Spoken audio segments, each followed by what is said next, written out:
Shalom. Shalom, selamat siang semua. Bisa minta tolong yang bangku sebelah sini maju ke depan, biar yang depan ini nggak bolong. Ayo Kemon. Kasihan nanti yang datangnya belakangan. Ayo maju. Kita semua di depan sudah jinak semua ya. Puji Tuhan, haleluya. Berikan salam kanan kiri, Tuhan Yesus baik. Tuhan Yesus baik, Tuhan Yesus baik. Amin. Siap beribadah untuk siang hari ini? Amin. Mari kita berdoa, kita mau memulai ibadah kita pada siang hari ini. Bapa kami yang di surga, yang kami sembah di dalam nama Tuhan Yesus. Terima kasih Bapa, kami ucap syukur untuk siang hari ini atas kasih dan kemurahan-Mu.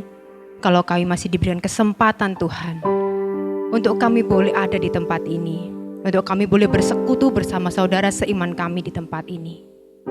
Siang ini kami berdoa bersatu hati, kiranya Tuhan Kau yang memberkati ibadah kami pada siang hari ini, dari awal sampai akhir Tuhan.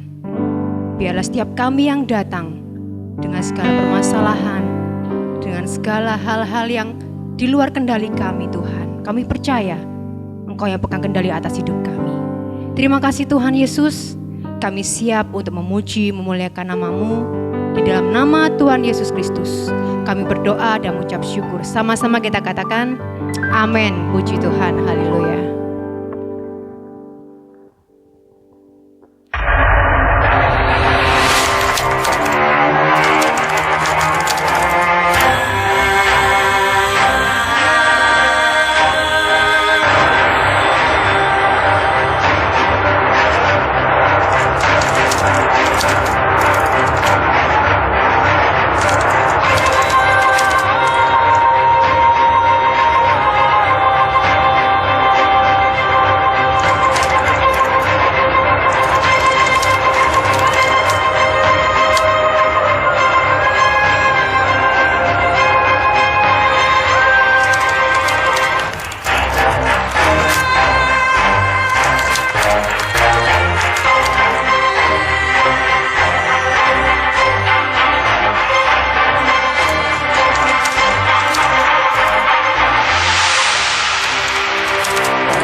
curang, Kau berikan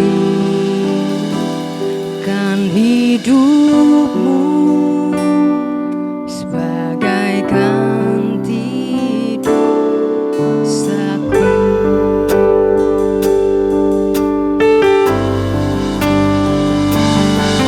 Lebih dari yang kukira, pengampunan yang kuterima, kasih Yesus yang abadi, mengalir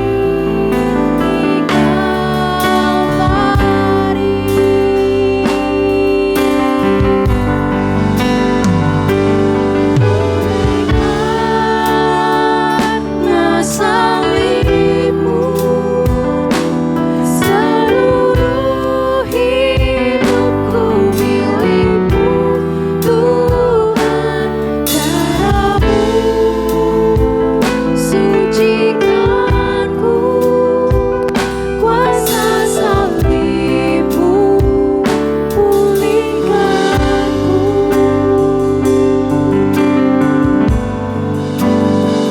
Haleluya. Sungguh kasih Tuhan begitu besar dalam setiap hati kita.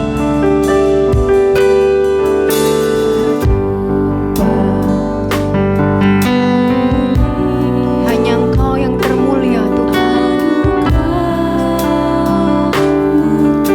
Tiada kasih yang lebih besar daripada kasih-Mu Yesus. Kan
bersyukur Tuhan Yesus untuk pengorbanan salib-Mu Bapa. Terima kasih Tuhan. Salibnya, salibnya,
salib yang seharusnya menjadi tanda penderitaan untuk setiap kami.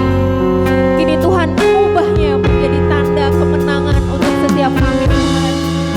Itulah bukti betapa besar kasih Allah akan kehidupan kami Tuhan.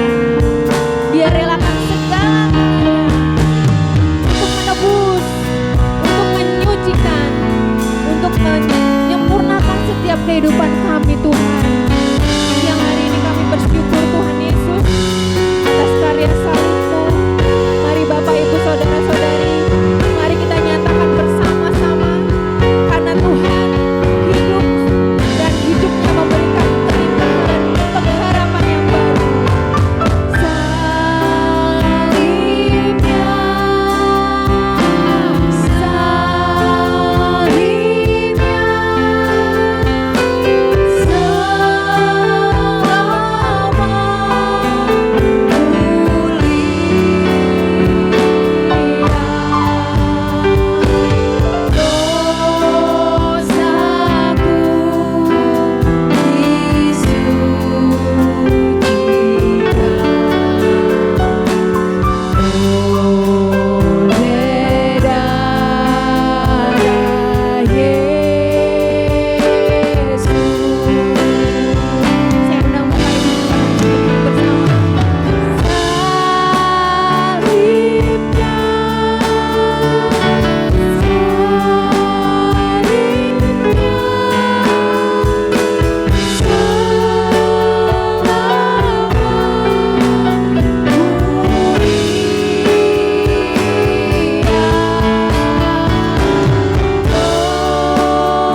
Oleh karena penebusan Kristus, kita harus berbahagia.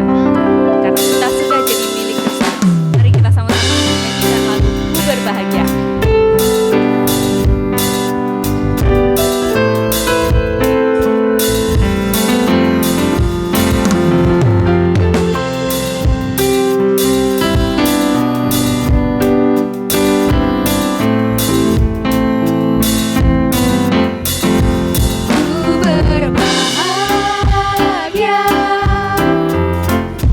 Yakin teguh,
sukacita?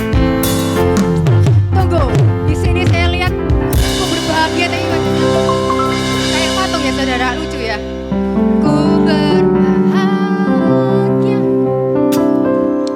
Gak ada ekspresinya sama sekali. Kasih senyum kanan kiri dulu dong. Nah gitu, kelihatan giginya kan, smile-nya. Puji Tuhan, masih mau memuji Tuhan? Berikan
kami sungguh bersuka cita.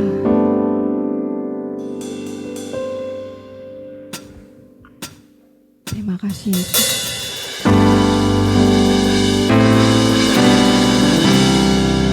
Hati kami bermegah Tuhan, hati kami bersuka.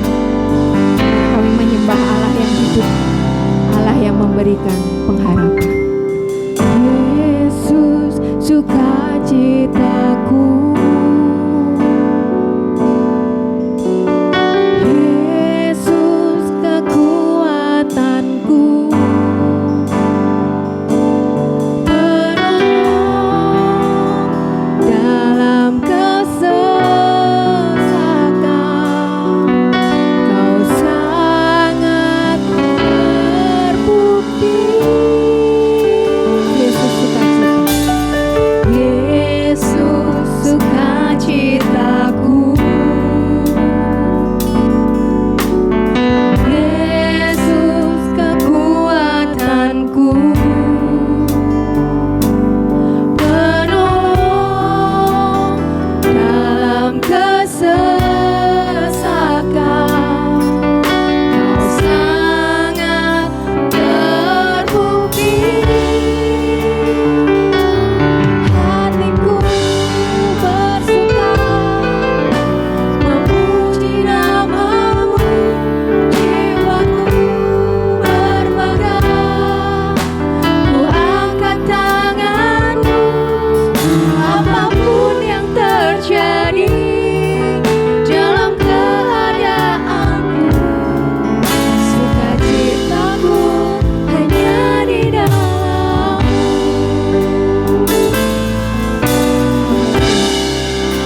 Yesus sukacita. Yesus sukacitaku. Yesus kekuatanku. Penolong dalam kesesakan. Kau sangat terbukti.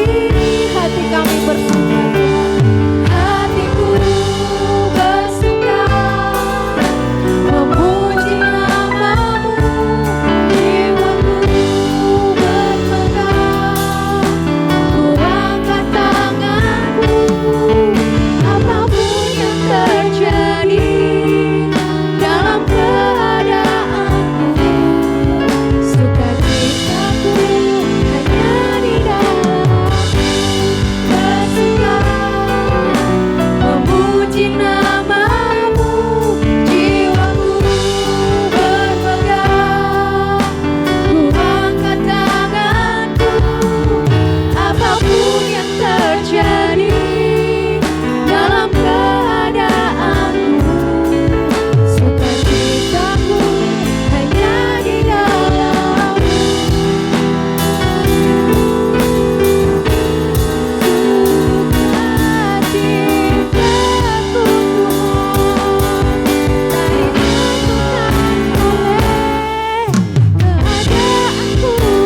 masalahku. Saya undang Bapak Ibu kita bangkit berdiri bersama. Hatiku bersuka memuji namamu, jiwaku bermegah. Ku angkat tanganku, apapun yang terjadi dalam keadaanku. Sukacitaku hanya di dalam-Mu. Bersuka memuji namamu, jiwaku bermegah. Ku angkat tanganku, apapun yang terjadi dalam keadaanku. Sukacitaku hanya di dalam-Mu. Apapun yang terjadi, apapun yang terjadi dalam keadaanku. Sukacitaku hanya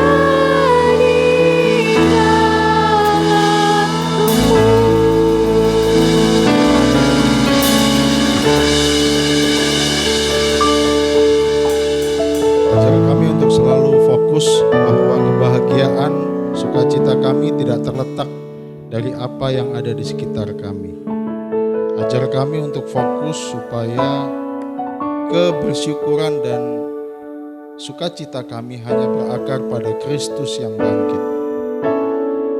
Tolong kami Tuhan, karena hidup ini membuat kami distraksi, tidak fokus. Kami melihat apa yang dunia lihat, tapi tidak melihat apa yang Tuhan lihat. Masalah terbesar dalam hidup kami adalah kami gagal fokus dan kembali datang pada Tuhan yang memegang kendali kehidupan kami. Berfirmanlah kepada kami ya Tuhan yang bangkit, karena Engkau bersama-sama dengan kami, tidak tinggalkan kami. Meskipun dunia ini akan runtuh, bumi akan bergoncang, tapi kami percaya firman-Mu tetap untuk selamanya. Demi Kristus Tuhan kami berdoa. Amin. Silakan duduk saudara-saudara. Shalom. Selamat Paskah ya bagi kita semua, dan sukacita di momen-momen Paskah ini ya, ada banyak kondisi kehidupan yang tentunya menerpa kita ya, sehingga banyak jemaat itu bertanya, kalau Tuhan itu bangkit, bagaimana dengan keadaan saya ya saat ini? Bapak Ibu, mari kita memaknai kembali arti kebangkitan Kristus dan relevansi dan implementasinya dalam kehidupan kita. Kalau engkau adalah percaya Tuhan yang bangkit, maka kita juga akan menjalani kebangkitan itu dan mengalami kuasa kebangkitan itu ya. Saudara-saudara nih, setelah ini saya akan mengadakan conference untuk gereja-gereja di Surabaya dan di Indonesia. Kita pakai relay. Jadi ada 10 kota, Manado, Pematang Siantar, Pekanbaru. Minggu lalu kami input tentang kondisi jemaat di berbagai macam kota, 10 kota. Dan menarik sekali waktu saya coba melihat dan menganalisa kondisi jemaat secara umum. Ini konteks jemaat Kristen ya. Saya tidak mengakses kepada mungkin Katolik atau yang lain. Tapi itu mewakili lah, merepresentasikan kondisi. Kalau ditanya apa yang mereka minta untuk didoakan. Kalau saya menangkap, isu serius yang mendasar adalah bagaimana kita orang percaya bisa menghubungkan antara iman kita terhadap Kristus yang bangkit dengan kenyataan harian yang kita hadapi saat ini. Saya melihat banyak orang Kristen yang percaya pada Tuhan Yesus yang bangkit itu gagal dalam menghubungkan antara keyakinannya dengan pengalaman hariannya setiap hari. Ya. Dan ini juga terjadi di dalam kehidupan murid-muridnya. Mari kita buka Lukas 24 ayat 36 sampai dengan 49. Bagaimana firman berbicara tentang itu, ya. Supaya kita bukan hanya punya keyakinan, tapi keyakinan kita tuh ngefek. Ya. Banyak orang yakin, banyak orang percaya, tapi nggak ngefek bagi kehidupannya. Di kantor jadi orang yang beda Pak, ya, gitu ya. Di gereja jadi orang yang beda. Yakin sih yakin, oh tapi nggak karuan gitu cara dia bisnis, cara dia membangun kehidupan rumah tangga. Yakin sih yakin, percaya sih percaya, tapi nggak ngefek gitu. Nah kenapa nih nggak ngefek ya? Kita akan coba lihat ayat ini. Lukas 24 ayat 36. Dan sementara mereka bercakap-cakap tentang hal-hal itu, Yesus tiba-tiba berdiri di tengah-tengah mereka dan berkata kepada mereka, damai sejahtera bagi kamu. Ini ayat sebelumnya bicara tentang perjalanan dari Yerusalem ke Emmaus ya. Ini ada orang Emmaus ya. Emmaus itu Embong Malang Utara Selatan ya. Makanya namanya Emmaus. Oke. Emmaus dan Yerusalem itu 11 km. Waktu saya ke Israel itu kalau jalan kaki sekitar, kalau cepat ya sekitar 2,5 jam ya. Tapi itu bayangkan perjalanan cukup lama. Bapak Ibu, yang menarik murid-muridnya nggak sadar bahwa itu Yesus. Jalan 3 jam sama-sama nggak percaya dan nggak sadar bahwa itu Yesus ya. Tapi kemudian potong ceritanya, mereka akhirnya sadar itu Yesus. Nah ini kisah setelah mereka sadar ya. Ayat 37, mereka terkejut dan takut dan menyangka bahwa mereka melihat hantu. Akan tetapi ia berkata kepada mereka, mengapa kamu terkejut dan apa sebabnya timbul keraguan-raguan di dalam hati kamu? Ayat 39 menjadi sorotan kita. lihatlah tanganku dan kakiku. Aku sendirilah ini, rabalah aku dan lihatlah. Karena hantu tidak ada daging dan tulangnya. Seperti yang kamu lihat ada padaku. Jadi melihat tubuhnya yang bekas luka paku itu ya. Kata orang juga melihat kalau di dalam Yohanes juga memasukkan tangan di lambungnya. Nah pertanyaannya lambung kanan atau kiri yang lubang?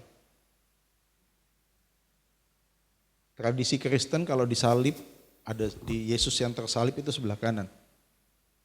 Tapi di dalam tradisi yang baru, lambungnya yang bolong sebelah kiri. Sebelah kanan kiri nggak ada masalah, yang penting lambungnya bolong ya. Jadi tradisi Ortodoks, Katolik dan Protestan itu sebelah kanan ya. Karena itu merupakan bentuk penghormatan, ditetapkan abad ke-5 di dalam sebuah konsili. Tapi kemudian kebaruan sekarang sebelah kiri. Karena apa? Jantung manusia umumnya sebelah kiri. Kecuali jantungnya Yesus punya kelainan dia di sebelah kanan. Tapi bisa saja terjadi. Tapi nggak usah pusing lah ya, pokoknya bolong ya. Oke, ayat 40. Sambil berkata demikian, ia memperlihatkan tangan dan kakinya kepada mereka. Dan ketika mereka belum percaya karena girangnya dan masih heran berkatalah ia kepada mereka, adakah makanan padamu makanan di sini? Lalu mereka memberikan kepadanya sepotong ikan goreng. Dalam terjemahan baru, bakar. Yang betul goreng atau bakar? Kita buktikan di IBC ya. Ikan bakar Cianjur ya, yang betul ikan goreng atau bakar nih. Di dalam terjemahan yang paling tepat harus diterjemahkan dengan panggang. Itu ikan yang dikeringkan tapi kemudian dipanaskan dengan cara memanggang. Ya. Jadi sepotong ikan panggang. Ia mengambilnya dan memakannya di hadapan mereka. Wah, ini Yesus yang bangkit makan ikan ya. Saudara mestinya yang sudah lama bangkit makan ikan ya. Ia berkata kepada mereka, inilah perkataanku yang telah kukatakan kepadamu ketika aku masih bersama-sama dengan kamu. Yakni bahwa harus digenapi semua yang tertulis tentang aku di dalam kitab Taurat Musa dan kitab Nabi-Nabi dan kitab Mazmur. Lalu membuka pikiran mereka sehingga mereka mengerti kitab suci. Katanya kepada mereka ada tertulis demikian, Mesias harus bangkit, menderita dan bangkit dari antara orang mati, mati pada hari yang ketiga. Dan lagi dalam namanya berita tentang pertobatan dan pengampunan dosa harus disampaikan kepada segala bangsa mulai dari Yerusalem. Ayat 48 kita baca sama-sama. 1, 2, 3. Kamu adalah saksi dari semuanya ini. Dan aku akan mengirim kepadamu apa yang dijanjikan Bapakku, tetapi kamu harus tinggal di dalam kota ini sampai kamu dilengkapi dengan kekuasaan dari tempat tinggi. Baik saudara-saudara, mungkin PPT-nya, maaf. Tema yang saya coba ambil dari pergumulan yang disampaikan kepada saya adalah berjalan bersama Dia yang bangkit dan menang. Dan bagaimana memaknai kemenangan Kristus karena kebangkitannya itu menghubungkan dengan kehidupan kita. Klik. Nggak tahu dolar sekarang Pak Prawira naik atau turun? Tetap sama. Emas gimana nih? Ya, ini. Satu komentar dari orang ini akan mengubah banyak hal, ya. Deg-degan juga ya. Dan tergantung beritanya mana. Saya kalau lihat akses berita ke negara tertentu, yang menang Amerika. Tapi kalau yang akses ke berita lain, negara lain yang menang, yang bukan Amerika. Jadi, nah ini mana yang menang ya, tergantung beritanya ya. Tergantung stasiun TV-nya mana mau lihatnya. Jadi ini hati-hati ya teman-teman ya, kalau lihat berita-berita mengungkapkan korban ini, itu satu fakta, tapi harus melihat fakta yang lain ya, yang perlu secara utuh ya. Belum lama ini saya November yang lalu pergi ke sana, ke daerah Turki pada waktu isu tentang demo ya, yang akibat aktivis perempuan itu sampai dengan Istanbul dan Kapadokia isu itu. saya melihat ya itu dari situlah perspektif harus utuh melihat sisi lain terkait dengan hal ini. Jadi, nah kesimpulan saya adalah dunia ini gonjang-ganjing karena komentar, karena isu. Dan orang itu tidak cenderung untuk mendalami apa yang sebenarnya terjadi. Ya, gampang kita terhasut dengan hoax, ya Bapak Ibu ya. Maka dengan mudahnya kita kalau menerima dulu ya, sekarang sih masih sudah menter ya, sudah biasa. Dulu sekali waktu kalau kita terima WA tertentu atau kiriman orang, deg-degan kita. Tapi sekarang mungkin relatif kita sering ketipu, jadi relatif jadi bijak ya. Maka kalau mau jadi bijak apa? Ditipu dulu. Enggak ya, enggak usah ya.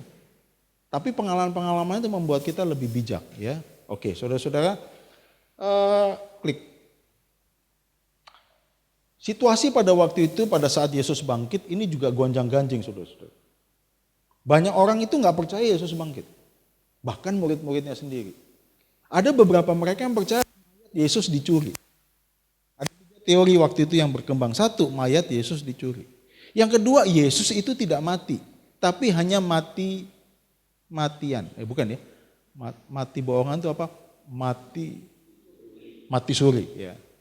Karena mati suri dia masuk kubur, bangun di kubur, dia keluar. Nah pertanyaannya yang gulingkan batunya siapa? Mungkin musuh dia yang gulingin sendiri. Atau pakai remote, atau pakai eject, atau enggak ya. Ini membingungkan. Teori yang kedua adalah dia itu mati suri, setelah semua orang enggak ada, senyap dia bangkit keluar dari kubur. Dan itu dihembuskan oleh orang-orang Taurat, ahli Taurat. Dan kemudian agama tertentu meyakini itu. Ya. Teori yang ketiga, waktu disalibkan itu bukan Yesus. Ini agama lain dipercaya itu. Jadi muka yang mirip Yesus. Dan itu berkembang juga di abad ke-6 dan ke-7. Ya. Di tengah-tengah Timur Tengah ya. Jadi saya nggak perlu tahu ya, kasih tahu ya. Itu agama apa yang meyakini itu. Pokoknya saudara-saudara banyak teori tentang peristiwa ini. Waktu itu tersebar kemana-mana, muridnya bengong mana yang benar. Sambil mereka jalan, Tuhan Yesus yang bangkit itu hadir di tengah-tengah mereka. Karena saking bingungnya, mereka nggak percaya. Bapak Ibu, banyak yang bisa membuat kita nggak percaya pada Kristus yang sudah bangkit. Ya. Kepahitan kita, duka cita kita, kebencian Anda, kekhawatiran Anda, membuat Anda lebih fokus kepada perasaan Anda daripada Yesus sendiri yang hidup di dalam kehidupanmu. Betul nggak? Kalau Bapak Ibu kebaktian datang masuk ibadah, pernah nggak sekali waktu pandangannya kosong, hampa, orang ngomong apa nggak kedengar? Begitu masalah yang berat yang Anda alami dalam kehidupan. Pernah ngalami itu?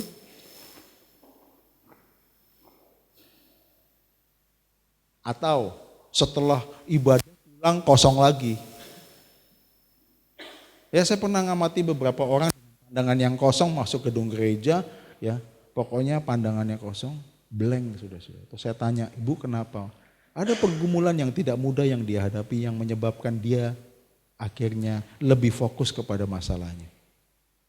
Saudara, masalah kehidupanmu bisa menguasai hatimu dan perasaanmu sehingga engkau tidak fokus kepada Tuhan yang hadir dalam kehidupanmu. Bapak, apapun keadaan dan perasaan hidupmu, Allah itu hadir. Yesus itu hadir dalam kehidupanmu. Amin. Dan dia setia mendampingimu walaupun engkau tidak sadar, dia hadir dalam kehidupanmu.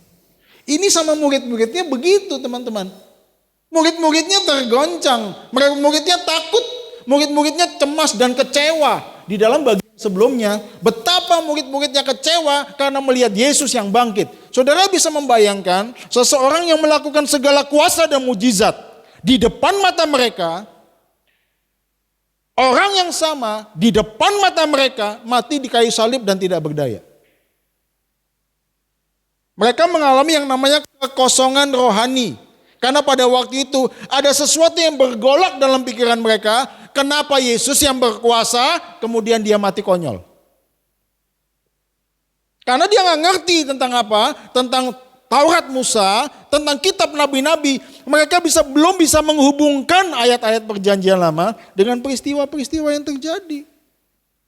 Kosonglah mereka. Bukan hanya goncang tapi kosong. Akhirnya terjadi saudara-saudara.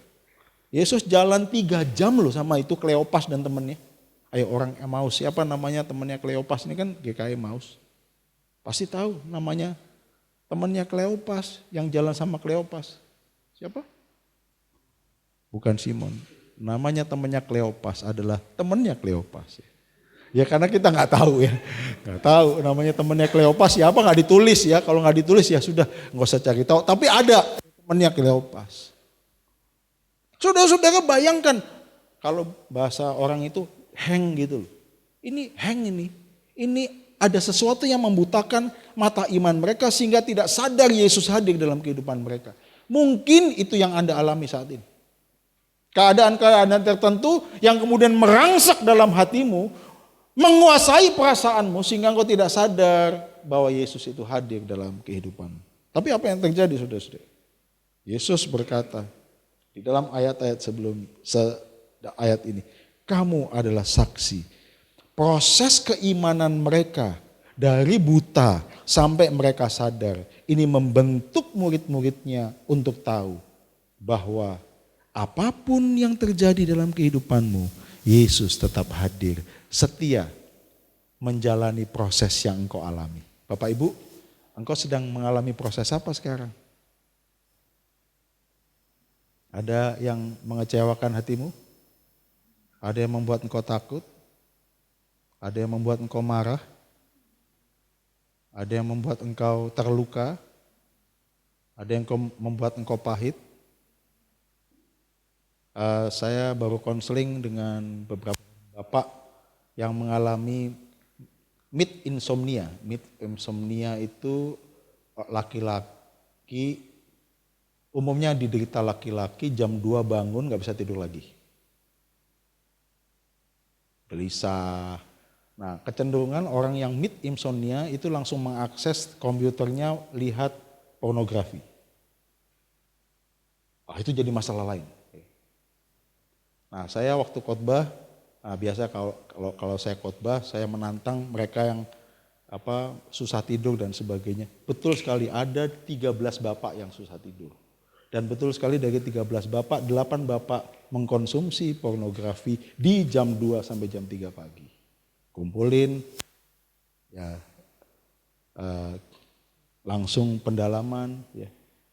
Wah itu dia ya. Dari 13 bapak, 8 yang pornografi, dari 8, 5 itu karena masa lalunya. Ada kepahitan, ada amarah dan sebagainya. Artinya, banyak hal yang terjadi di masa lalu nempel di dalam diri kita dan tidak selesai hidup kita.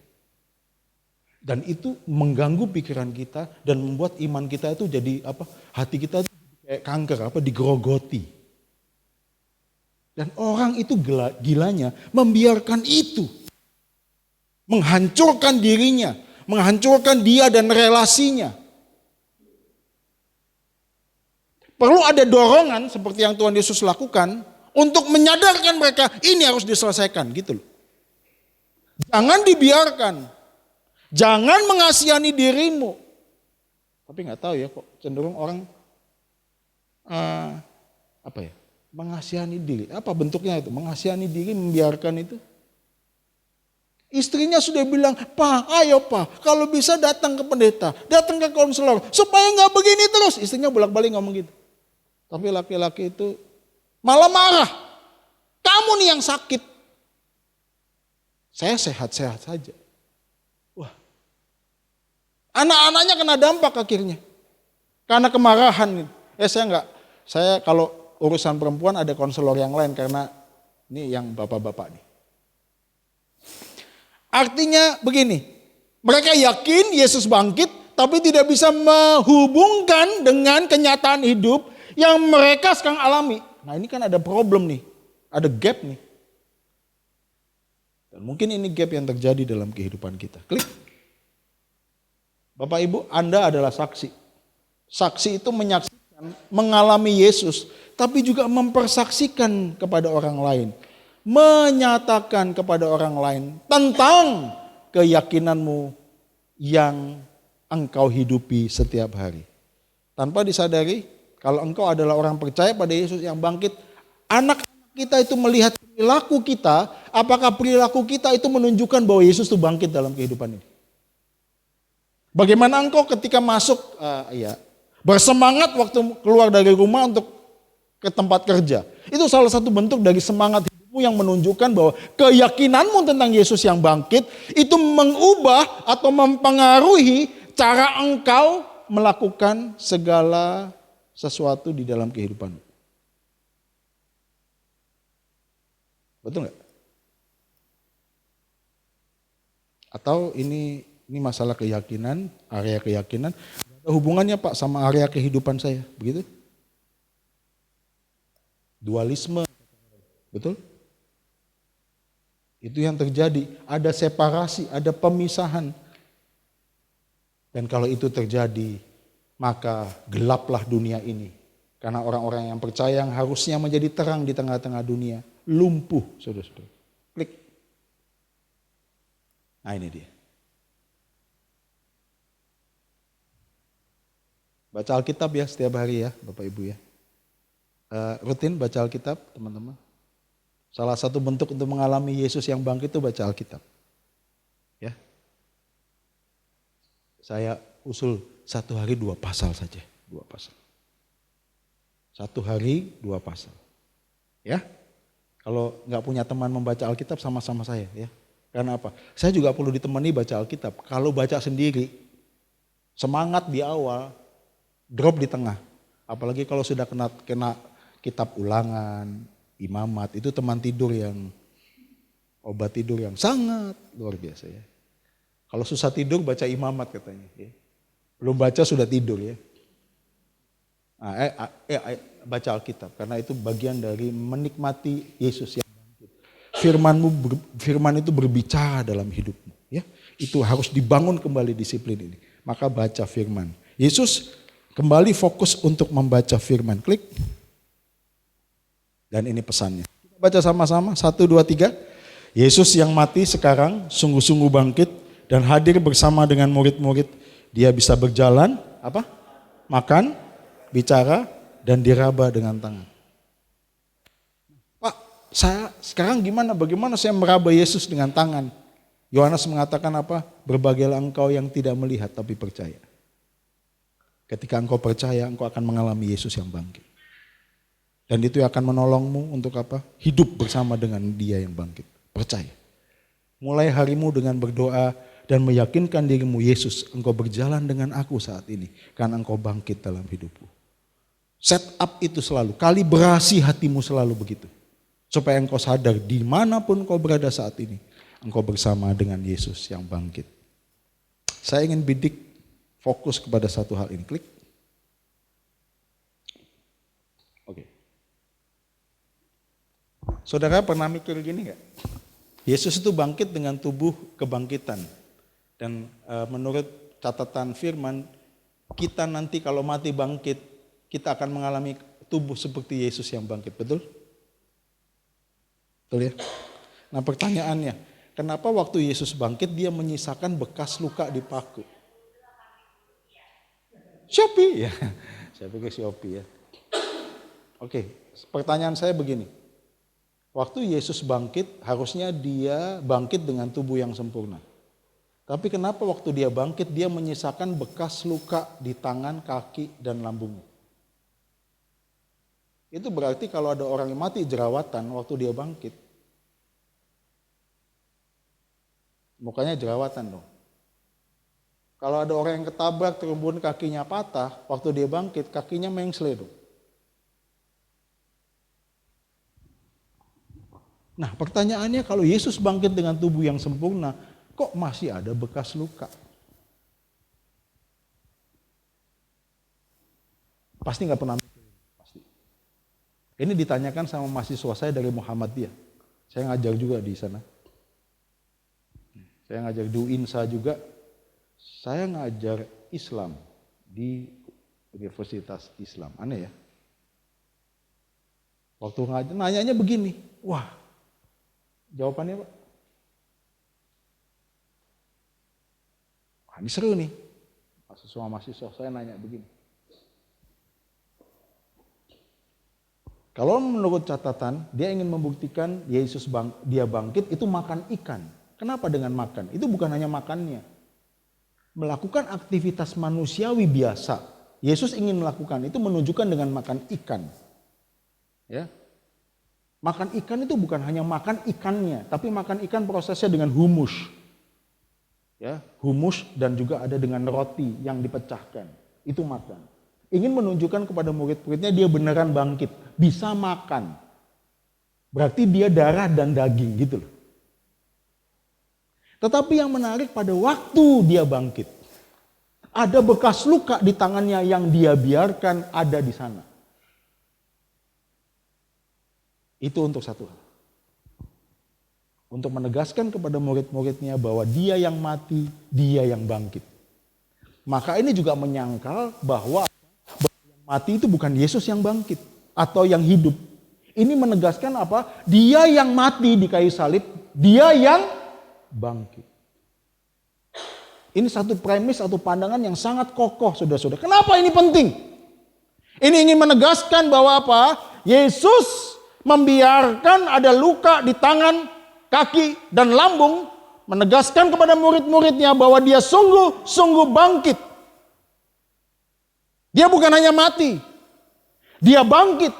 Kematian berarti penebusan itu sempurna. Tapi kebangkitan itu berarti bahwa ada kemenangan bagi orang yang percaya. Kalau dia nggak bangkit, saudara, masalahnya selesai sudah. Anda dan saya percaya nggak ada gunanya. Penebusan itu nggak sempurna dan tidak tuntas. Dia bangkit, maka menuntaskan dan menyempurnakan segalanya yang dia lakukan. Tapi kemudian pertanyaannya, kenapa dia sisakan itu? Ingin membuktikan, tapi yang kedua, ada tujuan yang menarik, yang mengandung misi. Coba, 3 minggu lalu saya lihat di infotainment itu ada artis yang KDRT, terus masuk TV, mukanya masih bengep, terus nunjukin fotonya, saya dipukulin suami saya. Nah, pertanyaannya gitu. Tujuan orang menunjukkan luka dan bengepnya itu untuk apa?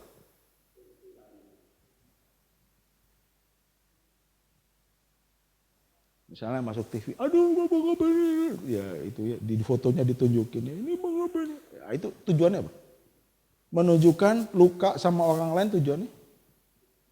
Bukti apa? Dikasihani, saya ini korban, pelakunya ini.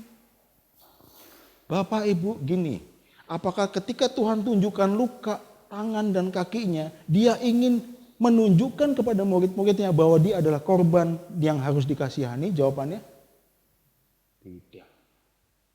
Maka jadi orang Kristen jangan baperan.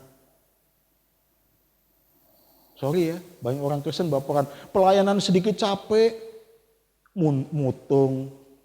Terluka sedikit, ngomel, nggak usah baperan, saudara-saudara. Ya, maksudnya apa? Maksudnya apa? Tuhan Yesus terluka, dia menunjukkan lukanya bukan untuk dikasihani. Tapi dia ingin menunjukkan kepada dunia. Sampai dia terluka, dia tetap mengasihi dunia. Itu artinya dia meski terluka, tetapi dia tetap mencinta. Sudah menikah? Sudah. Kalau orang melukai terus, apakah kamu tetap mencintai dia? Nanti dulu Pak. Tapi Tuhan tetap mencintai meski dia terluka. Ini yang luar biasa. Itu kualitas agape, saudara-saudara. Dan dia ingin tunjukkan kepada dunia melalui murid-muridnya, kamu adalah saksi semua ini. Ini kualitas cintaku kepada dunia. Meski aku terluka, aku tetap mencintai dunia. Yang luar biasa. Makanya isinya apa? Pengampunan yang diberitakan. Nah, saudara-saudara, ini biarlah menjadi spirit kita untuk menjalani fokus. Fokus kemana? Kita bukan agama yang terluka. Tapi kita agama yang percaya pada Dia yang bangkit. Kalau kita bukan agama yang terluka atau keyakinan yang terluka, kalau ada orang-orang yang melukai kita, jangan melukai balik, gak usah. Tapi kita tunjukkan kualitas kasih kita kepada dunia. Dengan cara kita bermisi, cara kita bicara, cara kita melayani. Kualitas kasih Kristus yang meskipun terluka, dia tetap mencintai dunia. Ya, ini pesan spesifik bagi kita. Bagi engkau yang sekarang ini masih menyimpan kepahitan, hati-hati. Dunia ini bisa penuh dengan kepahitan, tapi menjadi orang yang pahit adalah pilihan. Betul nggak? Ini pahit, pahit, pahit, pahit, pahit. Apakah engkau harus jadi orang yang pahit? Jawabannya tidak. Untuk menjadi orang yang pahit itu pilihanmu. Kalau misalnya engkau jadi orang yang pahit, jangan salahkan orang tuamu, jangan salahkan pacarmu, jangan salahkan suamimu, jangan salahkan istrimu. Engkau jadi orang yang pahit, engkau salah sendiri karena engkau memilih menjadi orang yang pahit. Itu yang pertama. Yang kedua, kalau engkau menebarkan kebaikan, itu berarti engkau sedang memberikan opsi kepada orang lain untuk memilih bukan yang pahit, tapi yang apa? Yang baik. Maka tebarlah selalu kebaikan dan kebenaran di dalam kehidupanmu, supaya melalui itu engkau memberikan pilihan kepada orang lain untuk memilih yang baik, bukan yang pahit. Di dalam konteks pekerjaan, Bapak Ibu, kita ini membawa bagasi masing-masing, ya. Kita punya luka, punya masa lalu, ya. Ada kemarahan, kekecewaan, kita gak bisa dipungkiri begitu. Kelola itu semua, jangan sampai engkau hancur dan menghancurkan dirimu sendiri. Selesaikan itu dengan sehat dan bijaksana, supaya hidupmu memancarkan kasih Kristus, ya. Kalau Bapak Ibu butuh konseling dan sebagainya, jangan hubungi saya, hubungi Pak Filipus.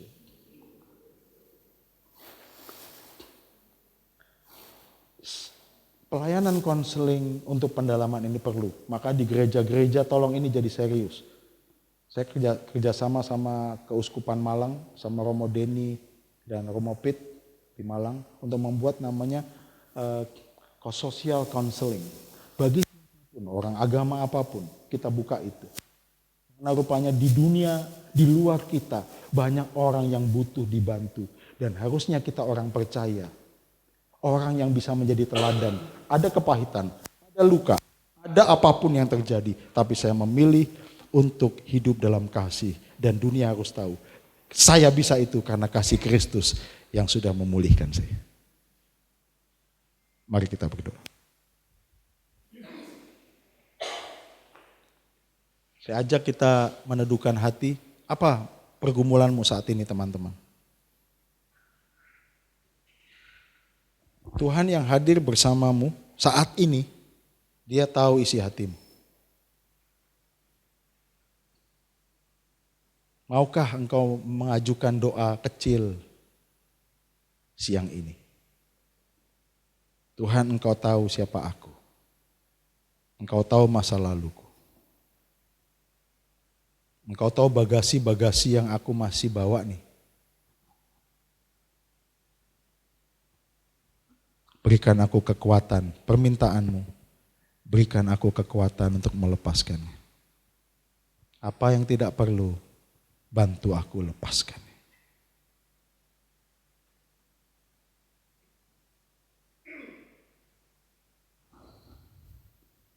Supaya aku bisa fokus. Fokus dengan kasih-Mu. Mengalami anugerah-Mu. Menjalani misi kasih-Mu.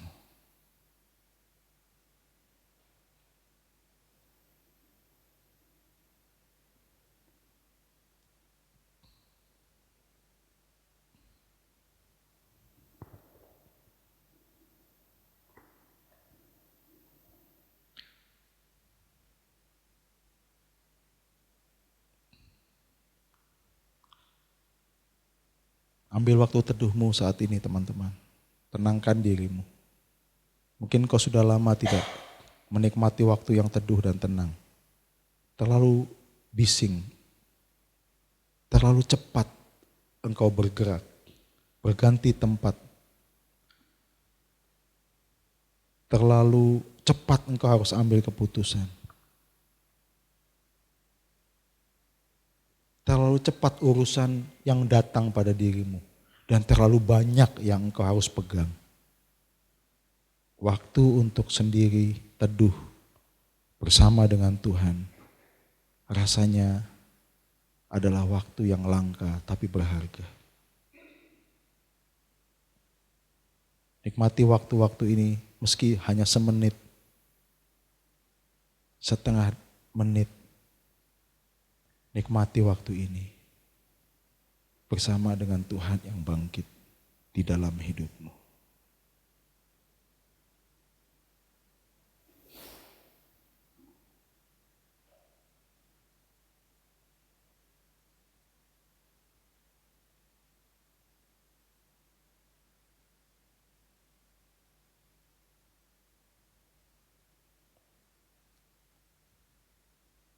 Tuhan, Engkau berbicara di dalam hati kami. Karena Engkau tetap berbicara. Engkau bicara karena Engkau bangkit. Memimpin kami, menguatkan kami, membawa kami untuk kami bertahan tapi juga menjadi berkat. Berikan kami kekuatan, kecermatan, ketegasan untuk mengelola segala hal dalam diri kami, supaya itu tidak jadi duri, bahkan sandungan untuk kami bisa mengalami anugerah-Mu di dalam hidup kami. Bantu kami untuk melepaskan pengampunan, meski berat, karena sepertinya melekat dalam hati kami. Tuhan, mampukan kami untuk lepaskan pengampunan. Karena dengan lepaskan pengampunan, kami bisa mengalami kasih-Mu lebih luas. Pulihkan dan sembuhkan kami. Bangkitkan kami. Karena Engkau sudah bangkit. Terima kasih Tuhan. Jamah setiap pribadi lepas pribadi. Karena kami semua adalah kekasih Tuhan yang Engkau sayangi lebih daripada biji matamu sendiri. Dalam Kristus Tuhan yang sudah bangkit kami berdoa. Amin. Bapak Ibu suka nonton NBA enggak? Tadi pagi NBA, saya kalau pagi setelah saat teduh saya nonton NBA. Tadi ada pertandingan. Nah, kalau nonton NBA itu menarik sekali waktu time out. Ya, di tayangan NBA League, waktu time out, itu kan kalau nonton itu ramai sekali. Out, cuman 2 menit, jadi isi iklan. Waktu time outnya NBA, itu silent. Nah saya coba cari searching di internet, kenapa kok silent, nggak diisi iklan. Pertandingan sekelas itu harusnya kan menerima banyak. Kayak sepak bola kita tuh loh, Liga Indonesia. Kalau ini iklannya luar biasa sampai kadang-kadang bingung kita. Ya, ini sekelas itu saudara-saudara. Waktu time out, break itu namanya break, itu silent. Gak ada suara. Saya coba searching di mana? Di internet, ya, di AI dan sebagainya. Pokoknya saya cari tahu. Rupanya itu ada meaningnya, ada artinya. Dia tahu bahwa psikologi orang-orang yang nonton dia butuh waktu silent. Itu menolong dia, mereka juga yang nonton itu silent. Moment of silent. Teman-teman, satu hal yang membuat mungkin engkau bisa sadar dan mengasah kepekaanmu tentang dia bangkit. Perbanyak waktu moment of silentmu, ya. Kalau di kantor mungkin 10 menit aja sebelum makan siang. Engkau ambil moment of silence. Atau 5 menit. Mungkin kau gak bisa berdoa karena saking banyaknya pergumulan. Gak usah. Engkau diam aja. Tuhan, aku mau nikmati hadirat-Mu saat ini. Mungkin kau gak banyak ngomong. Tapi nikmati moment of silence. menolong kesehatan batinmu untuk engkau selalu sadar bahwa Yesus hadir dalam kehidupan. Tuhan memberkati.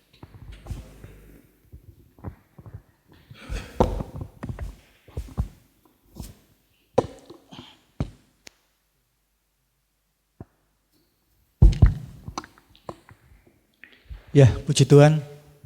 Kami atas nama teman-teman Persekutuan Doa mengucapkan terima kasih di sela-sela kesibukannya Pak Sandy yang demikian padat masih bisa melayani di tempat kita ini. Puji Tuhan, teman-teman semua. Perlu saya sampaikan Pak Sandy bahwa kalau di tempat kami ini ada juga program Ayo Baca Alkitab. Ada 20 orang. Dari sekitar 40 anak muda, tapi 20 saja yang mendaftar untuk masuk ke program Ayo Baca Alkitab. Hari ini masuk Tawarik ya, kalau nggak salah ya. Hari ini masuk ke Tawarik, 1 hari 3 pasal. Dan itu juga sejalan dengan fokus kita di tahun ini, tahun 2026, bahwa di tahun 2026 fokus kita adalah fokus kepada Tuhan. Dan masih sesuai dengan moto perusahaan kita bahwa satukan hati untuk meraih kemenangan. Ya semoga Paskah hari ini juga mengingatkan kita untuk kembali kita menata hati, pikiran, dan juga langkah. Untuk kita bisa lebih fokus kepada Tuhan supaya hari-hari kita juga semakin dekat dengan Tuhan dan tentu saja kemenangan akan kita raih apabila kita melangkah bersama dengan Tuhan. Itu Bapak Ibu sekalian, saya undang teman-teman PAW untuk di depan kita akan akhiri ibadah pada siang hari ini dengan satu komitmen untuk kita lebih fokus lagi. Setelah ini akan lebih fokus lagi untuk lebih mendekat, lebih bergaul karib dengan Tuhan dan percaya kalau kita dekat dengan Tuhan, Tuhan akan menyertai setiap langkah kita termasuk di perusahaan ini. Bapak Ibu sekalian, memang banyak orang bilang bahwa tahun ini adalah tahun berat, tahun sulit. Bahkan beberapa kali kemarin beberapa orang ngomong pesimis dengan perusahaan kita di tahun 2026. Tapi Bapak Ibu sekalian gak usah khawatir, kondisi seperti ini berkali-kali kita alami di tahun-tahun yang lalu.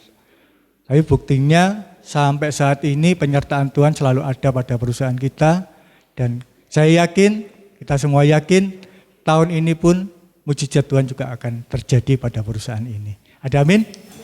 Amin. Ya, silakan ditutup dengan satu pujian. Mari saya undang saudara-saudara. Tuhan Yesus baik untuk saudara dan untuk saya.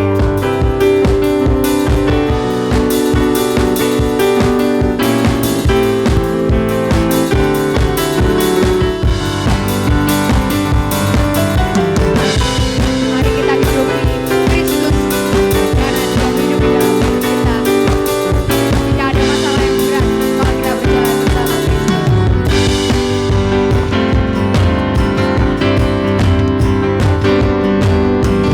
Dia mati bagiku, Dia bangkit bagiku, Tuhan Allah penyelamatku. Tersemot di dalamnya, hidupku dipulihkan ke Tuhan Allah kemenanganku. Dia sungguh baik, Dia sangat baik, Yesus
hatimu seperti engkau membuka kedua belah tanganmu dan terimalah berkat Tuhan yang hidup dan bangkit yang menyertai hidupmu.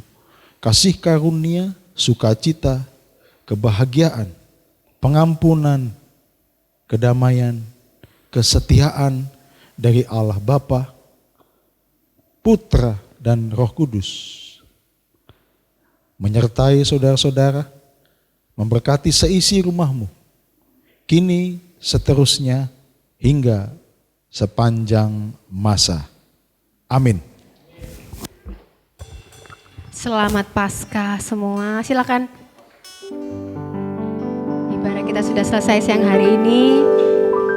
Sampai berjumpa kembali di PD-PD kita selanjutnya. Tuhan Yesus memberkati.